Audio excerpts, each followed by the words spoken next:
구약 성경을 보면 이스라엘의 3대 절기가 나오지요. 3대 절기.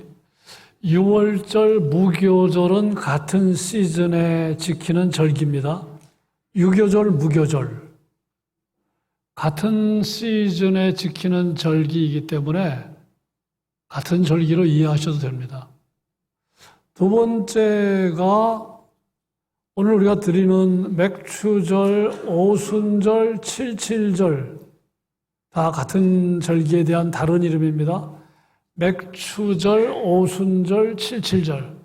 세 번째 절기가 초막절이라고도 하고 장막절이라고도 하고 수장절이라고도 하는 절기. 이 세 가지 절기가 있습니다. 그러니까 유월절과 무교절은 어떤 때냐, 시기적으로는 어떤 때냐 하면 보리가 막 피어오를 때입니다. 보리가 막 피어오를 때. 또 한편으로는 이스라엘 백성이 애굽에서 430년 동안 종살이 하다가 해방됐잖아요. 그 해방된 것을 기념하는 절기가 유월절인데 그 피난 나올 때 얼마나 급하게 나왔는지 누룩이 들어간 떡을 먹지 못했어요. 누룩을 넣지 않고 떡을 만들어서 먹었기 때문에 거기서 나온 말이 무교, 이 교가 누룩이거든요. 누룩이 없는 떡을 먹었다 해서 무교라는 말이 생긴 것입니다. 예. 그래서 유월절, 무교절, 이제 그렇게 그런 절기입니다. 이 맥추절은 그 유월절을 지키고 50일째 되는 날입니다. 그래서 오순절. 이 수는 열을 말하잖아요. 열. 사수는 40일, 오수는 50일. 그러니까 유월절을 지키고 50일째 지킨 절기가 오순절인데 주일로 말하면 7주 지나서 지난 절기이기 때문에 칠칠절이라고도 했어요. 그리고 그때는 보리추수, 밀추수를 끝내고 지키는 절기였기 때문에 맥추절이라고 했습니다. 여러분, 보리는 대맥, 밀은 소맥 아시죠? 그러니까 요 맥하면 보리도 생각하시고 밀도 생각을 하셔야 되는데 보리 추수 끝나고 밀 추수를 끝내고 지키는 절기가 맥추절인데 나중에는 율법 받은 것을 감사하며 지킨 절기이기도 했습니다. 자, 이제 세 번째 절기는 초막절, 장막절, 수장절로 이름이 붙여진 절기인데 주로 가을에 과일을 추수하면서 포도를 추수하고 올리브를 추수하고 과일을 추수한 겁니다. 정리하면 이렇습니다. 과일을 추수하면서 지킨 절기는 수장절, 초막절, 장막절, 곡식을 추수하면서 지킨 절기는 맥추절, 오순절, 칠칠절, 그리고 보리가 막 오를 때 지킨 절기는 유월절, 무교절입니다. 공통점이 있죠. 어떤 공통점이 있느냐 하면 모든 절기가 다 감사절기라는 것입니다. 그러니까 하나님께서 이스라엘 백성들에게 감사를 가르쳐 주시면서 주신 절기, 지키라고 명한 절기가 요 3대 절기입니다. 보리가 피어나는 것을 보면서 감사하라는 거예요. 보리 추수, 밀 추수하면서 감사하라는 겁니다. 과일을 거두면서 감사하라는 겁니다. 나라가 해방된 것을 생각하면서 감사하고 율법을 받은 것을 생각하면서 감사하고 이 초막절은 옛날 우리의 선조들이 광야 생활하면서 초막을 만들어서 이동 생활했잖아요. 그것을 생각하면서 또 감사를 가르쳐 주신 것입니다. 자, 여러분 왜 이렇게 하나님께서 이스라엘 백성들에게 감사를 가르쳐 주셨습니까? 여러분 확실한 건 뭡니까? 감사를 모르면 사람 구실하기 어렵잖아요. 예? 여러분 내 아들이 내 딸이 여러분 부모님의 은혜를 모르는 자식들이 얼마나 많아요. 예? 심하면 인간 구실 못하는 거예요. 여러분 감사를 모르면 사람이 괴물이 되는 겁니다. 감사를 모르고 어떻게 행복한 삶이 가능하겠습니까? 감사를 모르면 지옥 같은 삶을 사는 겁니다. 예. 여러분 감사할 때 기적이 나는 겁니다. 예. 여러분 기적을 원합니까? 그럼 감사하는 삶을, 감사 지수가 자꾸 올라가면 그때 놀라운 일이 일어나는 겁니다. 예. 그래서 한번 생각해 보시기 바랍니다. 나의 감사 지수는 얼마인지. 자, 오늘은 2023년 전반기 끝나고 후반기가 시작되는 날인데 전반기 동안에 얼마나 감사한금 하셨어요? 지난 6개월 동안 얼마나 감사한금 하셨어요? 한 번도 감사한 일이 없어서 안 한 게 아니거든요. 예. 우리 아이들에게 얼마나 감사를 가르칩니까? 하나님은 이스라엘 백성들에게 감사를 가르치는 겁니다. 예. 그래서 3가지 절기를 가르쳐 주셨어요. 여러분 잊어버려도 괜찮은 게 있지요. 내가 잘한 건 잊어버려도 괜찮아요. 내가 다른 사람에게 베푼 은혜는 잊어버려도 괜찮습니다. 그러나 받은 은혜는 잊어버리면 곤란합니다.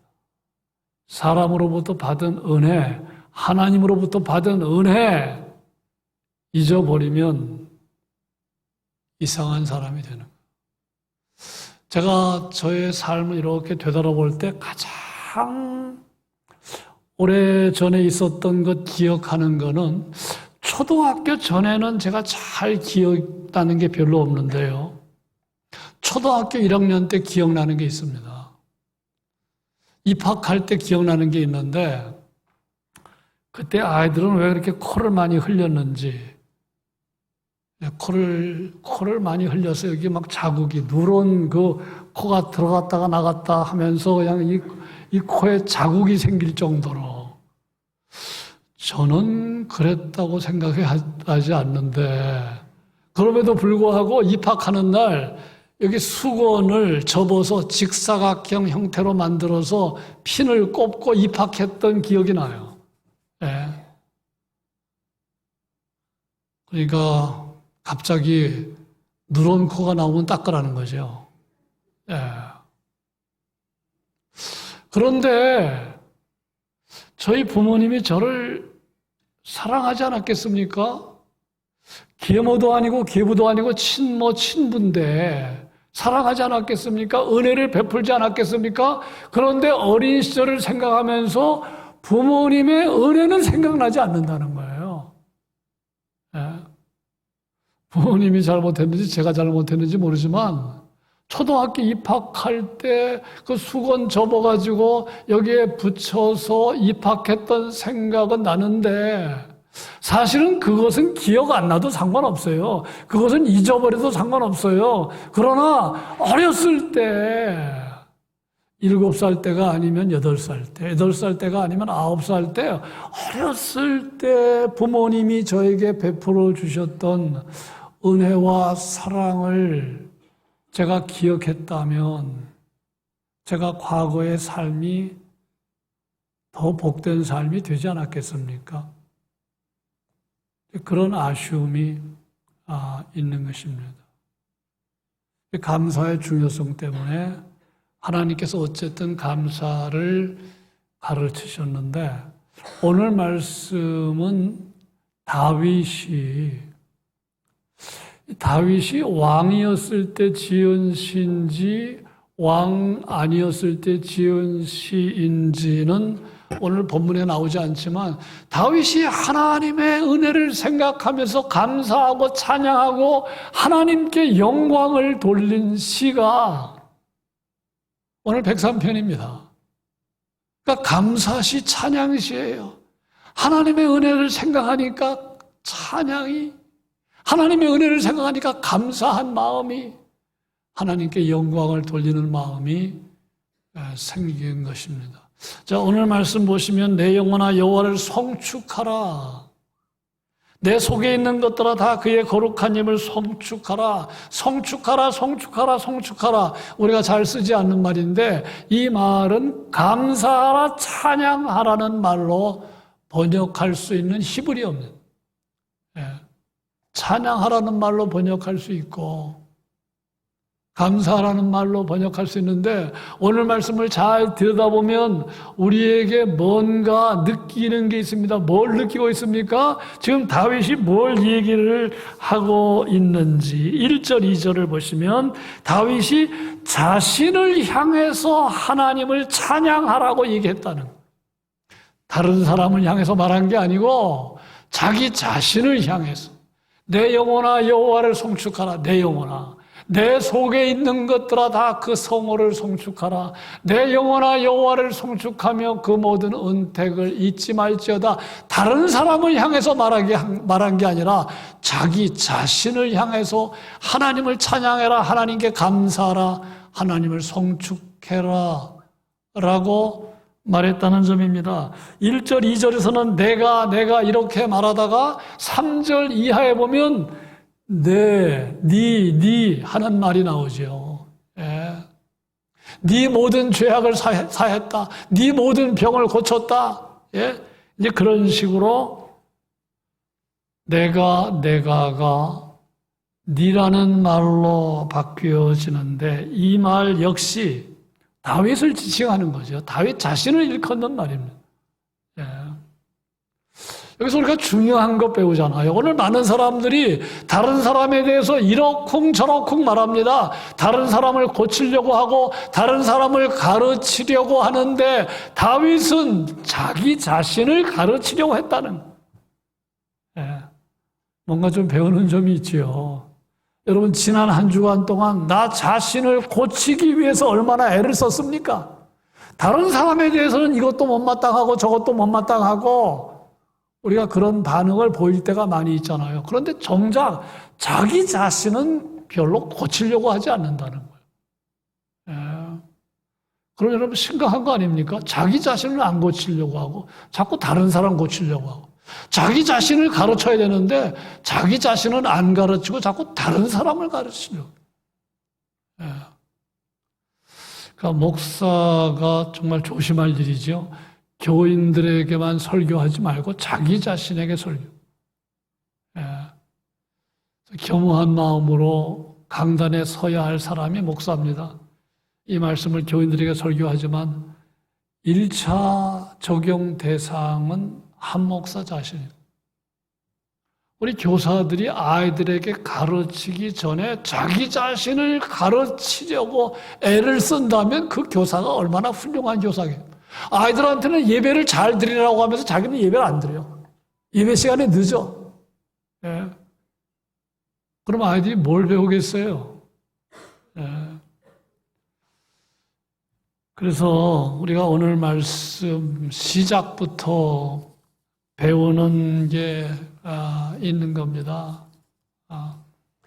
우리 사랑하는 국보교회 믿음의 권속 여러분, 여러분 다른 사람 가르치기 전에 나 자신을 가르치는 것이 우선이다. 다른 사람 고치려고 하지 말고 나 자신을 고치는 게 우선이다. 다윗에게 배우는 바입니다. 여기 다윗이 내 모든 은택, 그 모든 은택을 잊지 말라고 그랬는데 하나님의 모든 은택을 잊지 말라 이렇게 얘기했는데 은택이라는 말은 은혜와 비슷한 말이긴 하지만 좀 구체적인 거, 은혜에 대한 구체적인 거, 하나님으로부터 받은 은혜의 구체적인 내용들, 그것을 뜻하는 말입니다. NIV 영어 성경에는 benefits로 되어 있어요. 복수로 되어 있습니다. 한 가지가 아니라는 거지요. 여러 가지라는 것입니다. 지금 다윗은 6가지를 언급을 했습니다. 첫 번째는 모든 죄악을 사하신 것, 두 번째는 모든 병을 고치신 것, 세 번째는 생명을 파멸해서 속량하신 것, 네 번째는 인자와 긍휼로 관을 씌우신 것, 다섯 번째는 좋은 것으로 소원을 만족하게 하신 것.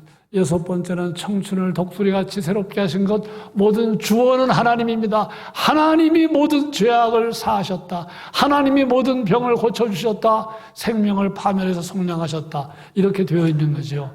이거 하나하나 좀 살펴봅니다. 첫째, 모든 죄악을 사함받은 것에 대해 감사했어요. 여러분, 죄악을 사함받은 것에 대해서 감사한 적 있습니까? 사랑하는 자식이 취직했다고 한턱 내는 사람은 봤어도 내 죄가 용서받은 것 때문에 한턱 낸 사람 본 적 있어요? 사랑하는 자식이 원하는 대학교에 합격하고 취직했다고 한턱 내고 결혼했다고 한턱 내지만 내 죄가 사함받은 것 때문에 한턱 낸 분 보셨습니까? 눈을 씻고 보기가 어렵죠. 그러면 여러분, 죄 용서받은 것과 사랑하는 자식이 대학교에 입학한 것과 결혼한 것과 비교할 때 이 죄 용서받은 것은 작은 은혜입니까? 생각해보면 그렇지 않죠. 여러분, 죄 용서받은 거 이거 엄청난 은혜입니다.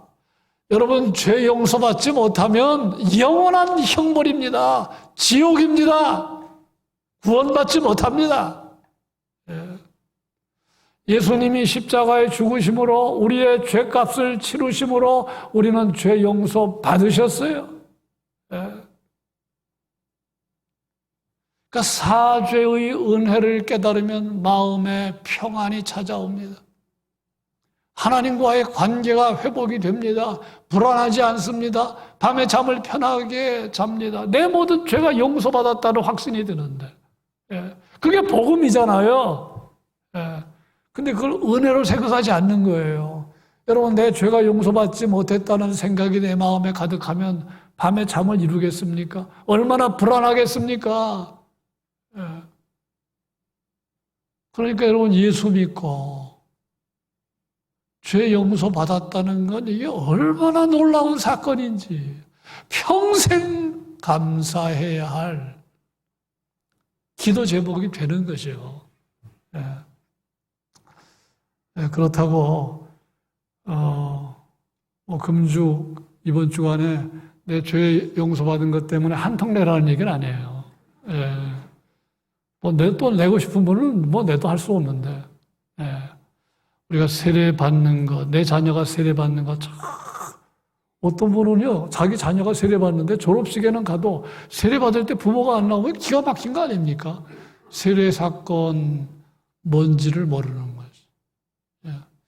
자, 두 번째, 지금 다윗이 뭘 감사했습니까? 모든 병을 고쳐주신 것에 대해서 감사했어요. 3절입니다. 우리가 지금까지 살아오면서 많은 병을 통과했지요. 많은 병을 알았지요. 그런데 생각해보면 우리는 지금까지 살아오면서 얼마나 많은 병에서 구원받았습니까? 얼마나 많은 병에서 고침받았습니까? 옛날에는 한 목사 나이만큼 산 사람들이 많지 않았어요. 여러분, 이시조선 왕들도 평균 수명이 40대입니다. 평균 수명이 40대예요. 제가 만 69세 5개월을 살았는데 무지무지 오래 산 겁니다. 옛날 왕들에 비하면. 이 말은 무슨 말입니까? 수없이 많은 병에서 구원받았음을 말하는, 수없이 많은 병에서 고침받았음을 말하는 거예요. 여러분, 그런 생각 해보셨습니까? 여러분도 마찬가지예요.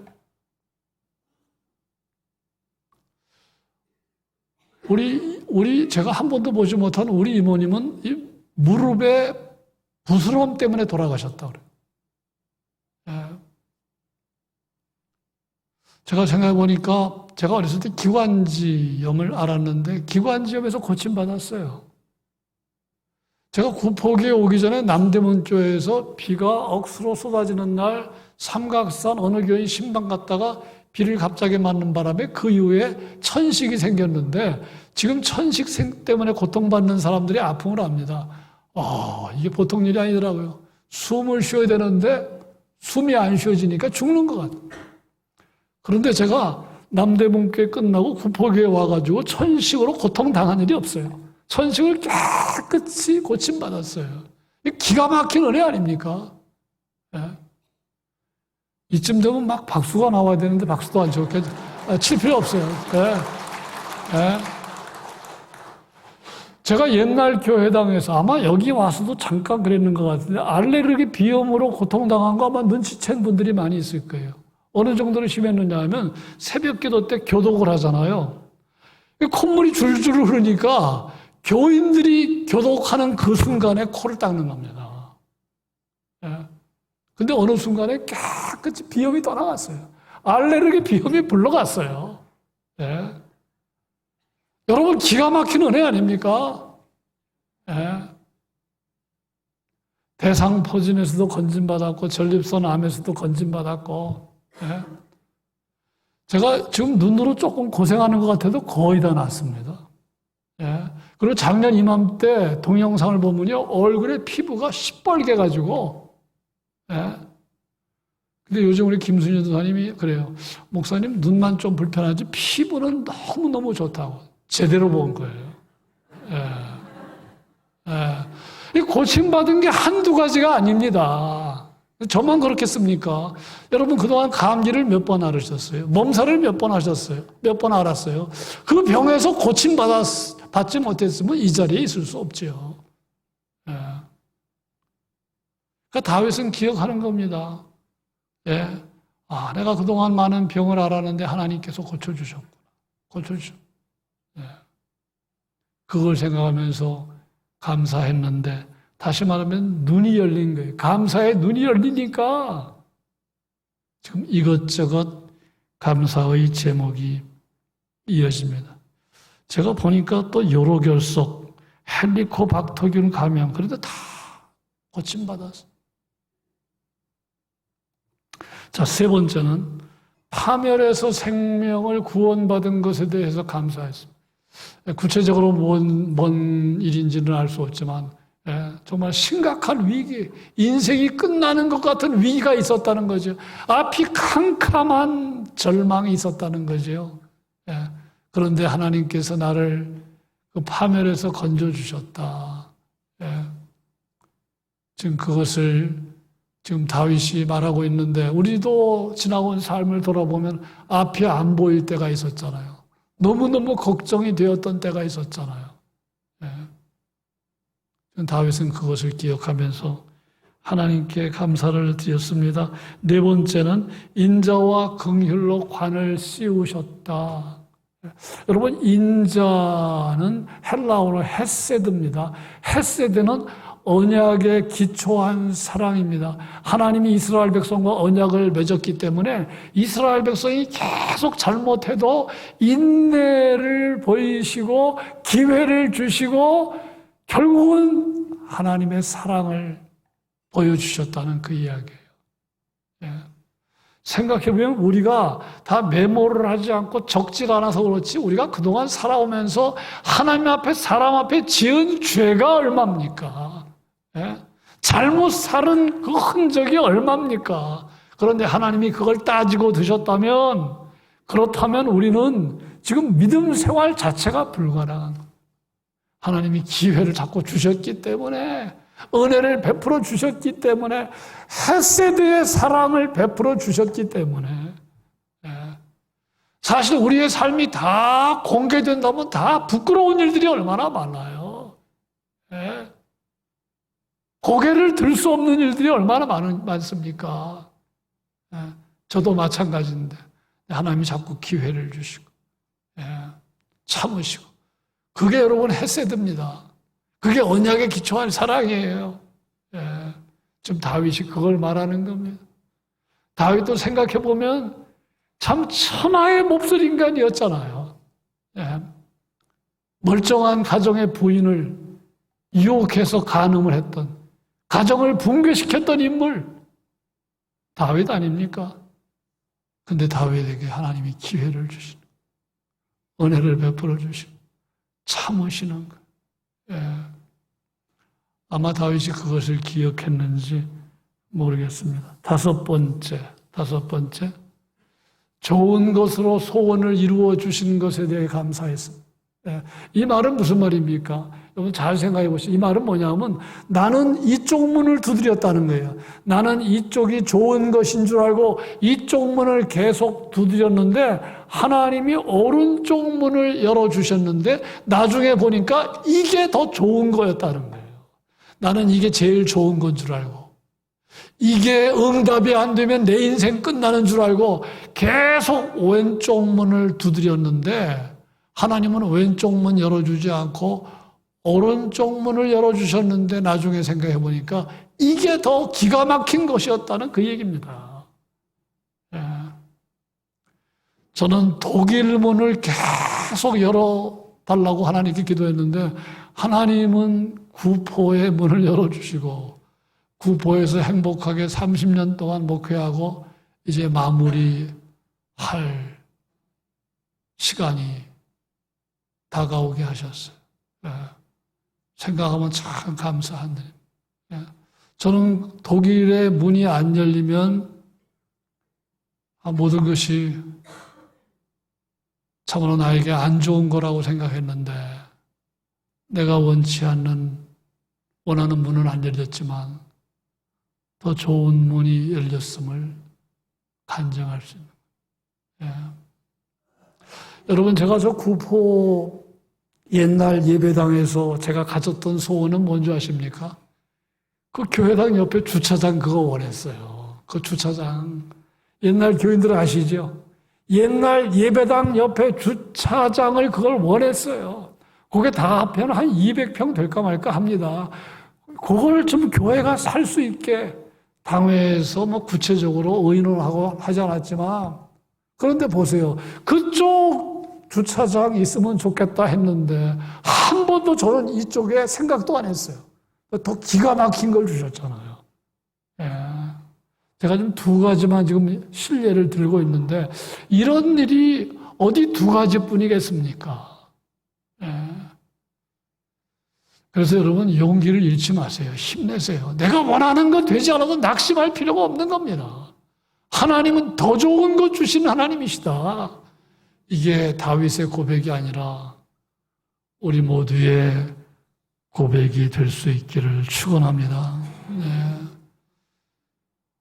후임자가 누가 여기 올지 모르지만 이 예배당 기가 막히지 않습니까? 부산에서 공원이 3개 인근에 있다. 그런 예배당이 어디 있습니까? 이 확장성이 기가 막히잖아요. 우리가 코로나 상황에서도 여기에 주차장을 한 200여 평 조성을 했는데 정말 기가 막힌 곳에 한 목사가 생각하는 것보다 소원하는 것보다 훨씬 좋은 것 주시는 하나님 다윗의 이 간증을 보면서 다윗에게만 해당되는 것이 아니구나 하는 사실을 깨닫게 되는 거예요. 어느 목사님이 나는 내가 될 수 있는 것보다 훨씬 더 크게 되었다. 그런 간증을 했어요. 다시 말씀드립니다. 어느 목사님이 나는 내가 될 수 있는 것보다 훨씬 더 크게 되었다. 그런 고백했는데 생각해 보니까 그것은 다름 아닌 제 이야기입니다. 저는 제 자신을 보면 은혜가 돼요. 왜냐하면 너무나 많은 은혜를 입었기 때문에.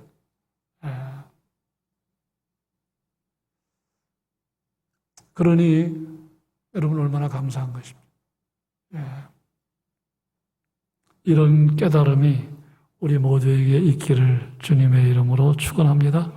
이제 마지막으로 다윗은 이런 고백했어요. 청춘을 독수리같이 새롭게 하신 것에 대해 감사해요. 여러분 생물학적인 나이인 청년이라고 청춘이 아니에요. 우리가 아시잖아요. 나이는 젊었는데 꿈이 없는 사람들이 얼마나 많아요. 소망이 없는 사람들이 얼마나 많아요. 늙은입니다. 청년이지만 늙은입니다. 그런데 지금 다윗은 늘 만년 청춘의 삶을 산 거예요. 그런 고백입니다. 그거 생각하면 너무너무 감사하다는 거예요. 왜 다윗이 청춘의 삶을 살았습니까? 하나님이 주시는 생각 때문에, 하나님이 주시는 꿈 때문에 설레이는 겁니다. 하나님이 주시는 소망이 있기 때문에 설레는 거예요. 실제로 그렇잖아요. 여러분, 우리가 믿음 생활하면 자꾸 꿈이 생깁니다. 믿음 생활하면 할 일이 있음을 발견하게 됩니다. 그게 심해지면 죽는 순간까지 나는 거룩한 사명이 있다.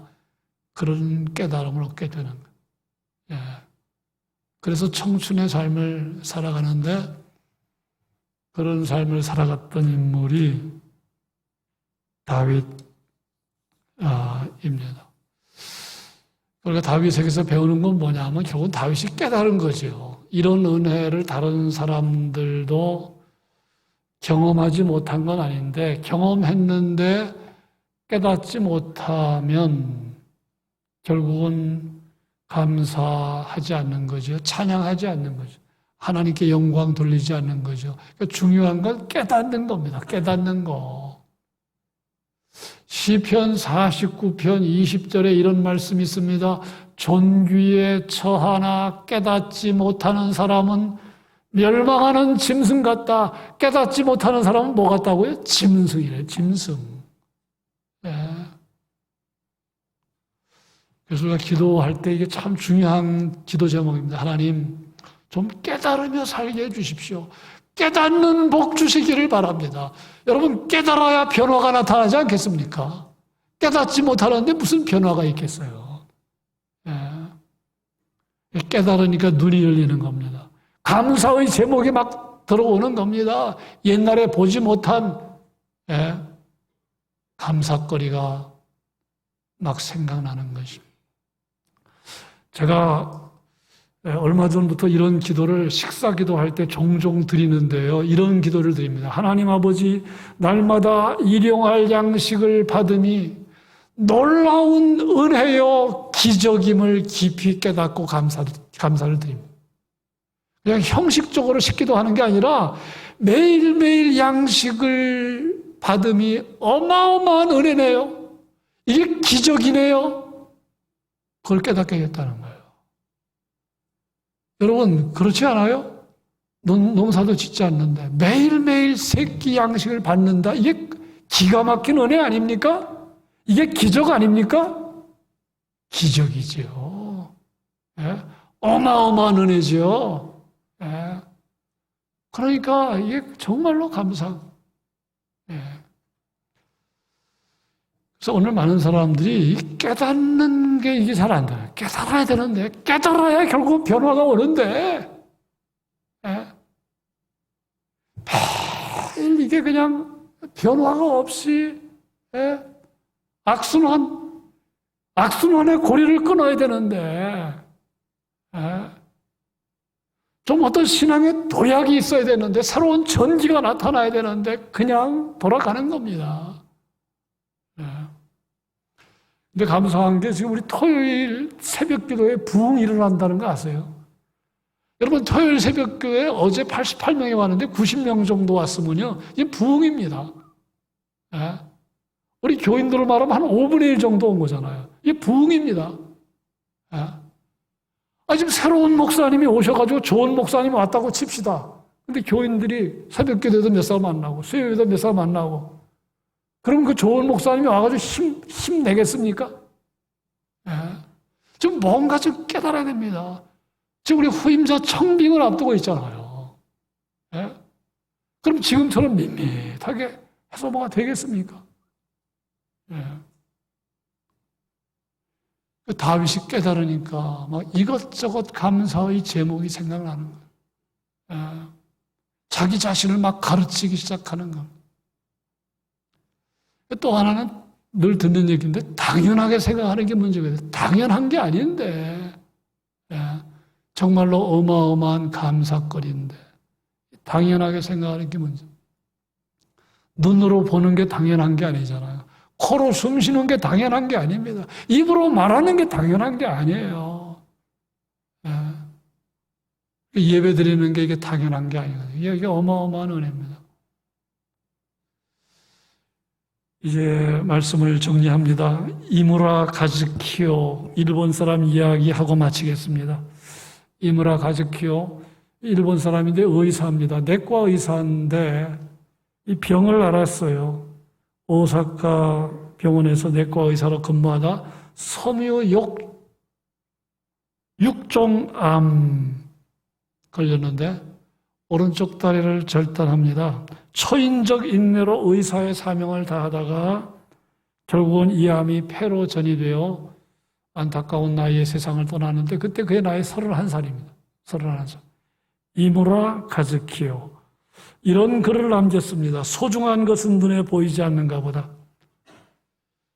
이렇게 아름답고 귀한 것이 사람들은 왜 감사할 줄 모를까? 아버지가 계시고 어머니가 계시다는 것, 형제가 있고 친구들이 있다는 것, 손이 둘이고 다리 둘, 손을 뻗어 무엇이든 잡을 수 있고 가고 싶은 곳을 마음대로 갈 수 있다는 것, 소리가 들린다는 것, 목소리를 낼 수 있다는 것, 이보다 더 멋진 일이 어디 있는가? 그런데 이 아름답고 귀한 것에 아무도 감사할 줄 몰라. 그거야 당연한 건데 뭘 하면서 하루 세끼 밥 먹고 밤이 오면 잠자고 다음날 아침을 맞는다는 거, 웃고 울고 노래하고 소리치고 뛰어다닌다는 거, 산을 오르고 바닷가를 거닌다는 거, 바람, 구름, 별, 소나기, 꽃눈, 낙엽, 풀벌레, 울창한 숲, 이렇게 멋지고 아름다운 것에 아무도 감사할 줄 몰라. 그 모든 것이 얼마나 눈물나게 소중한 것인지, 그 모든 것이 얼마나 아름답고 신나는 것인지, 그 모든 것이 얼마나 감사한 것인지 아무도 몰라. 그걸 아는 사람은 마침내 그 모든 걸 잃어버린 사람, 다 잃어버린 다음에 깨닫는다는 거예요. 우리 구포교회 성도들은 그런 사람이 한 사람도 없기를 바랍니다. 이무라 가즈키오는 예수 믿는 사람 같지가 않아요. 예? 이분의 쓴 글, 기록들을 엮어서 종이학이라는 책, 나중에 영화화가 됐습니다. 전 일본 열도에 감동을 준 그런 인물인데, 예. 사랑하는 구포교회 성도 여러분, 생각해보면 감사한 일들이 얼마나 많은지 몰라요? 근데 그 가운데 가장 감사거리가 뭘까요? 우리가 믿음 갖고 사는 겁니다. 하나님과의 관계 속에 사는 겁니다. 하나님과 인생을 동행하는 겁니다. 그것이 우리의 삶의 변화를 가져오고 복의 통로가 되고 어마어마한 가능성을 열어가는 것. 이 이야기는 제가 하고 싶지 않은 이야기인데 참 마음이 아픈 이야기지만 그 정유종의 이야기. 그 비화가 전해졌지요. 너무너무. 자, 이제 뭐 체구도 작고 중학생 교복을 입고 자기를 위장하고 그 과외 선생을 찾아갔습니다. 선생이 묻습니다. 나이가 어떻게 되지요? 그랬더니 본색을 드러냅니다. 사실은요, 그러면서 내가 25살입니다. 그러면서 그 다음에 한다는 말이 내가 혼자 자살하고 싶은데 혼자 죽으면 억울해서 같이 죽을 사람을 찾고 있습니다. 그 말에 사르이가 느껴진 거예요. 그래서 순간 도망가고 싶은 생각이 들었을 때 정유정이 했다는 말이잖아요. 장난이에요. 그래서 조금 마음을 방심하게 한 다음에 가방에서 흉기를 꺼내서 10분 동안 110곳을 찔렀다는 거예요. 상상할 수 없는 일. 여러분, 부모가 사이가 안 좋다고 가정이 깨졌다고 다 그렇게 됩니까? 그거 아니잖아요. 다 알고 있잖아요. 예. 마음이 너무너무 아픈 거, 그 자매에게 그리스도의 사랑과 그리스도의 복음이 전해졌다면 그렇게 되었겠습니까? 예. 상상할 수 없잖아요. 여러분, 우리가 문제가 뭐냐면 교회에 다니면서도 그리스도의 복음의 위력을 모르고 살아간다는 거예요. 복음이 전해지면 삶이 바뀌는 겁니다. 반전이 일어나는 겁니다. 결코 용서할 수 없는 사람도 용서하는 겁니다. 예. 그런데 정유정과 같은 사람들이 우리 주변에 얼마나 많아. 너무너무 슬픈 이야기 아닙니까? 예. 부산 사람, 만덕에 사는 사람. 예. 제가 학교도 알지만 얘기는 안 하겠습니다. 예. 그래서 결국은요, 정말로 우리가 원하지 않는 일들이 많이 일어나서 속상하지만, 그러나 믿음이 있으면 해석이 되는 겁니다. 믿음이 있으면 결국은 인내하게 되는 것이고, 믿음이 있으면 결국 하나님이 하시는 일을 보게 되는 것이니, 믿음이 얼마나 위대한가. 복음을 전하며 사셔야 돼요. 예. 다른 것 가지고 만족하지 말고 믿음이 있으면 잘한 겁니다. 믿음이 있으면 귀한 겁니다. 다윗이 믿음이 있었기 때문에 눈이 확 열리면서 해석이 되고 감사거리가 막 발견이 되고, 예. 그래서 오늘 우리에게 감동을 주고 있는 거예요. 바라기는 믿음 때문에 우리의 삶에 역전이 일어날 수 있음을 기억하시고, 예. 인내하시고 하나님이 하시는 일들을 기대하며 사는 우리 모두 되시기를 주님의 이름으로 축원합니다.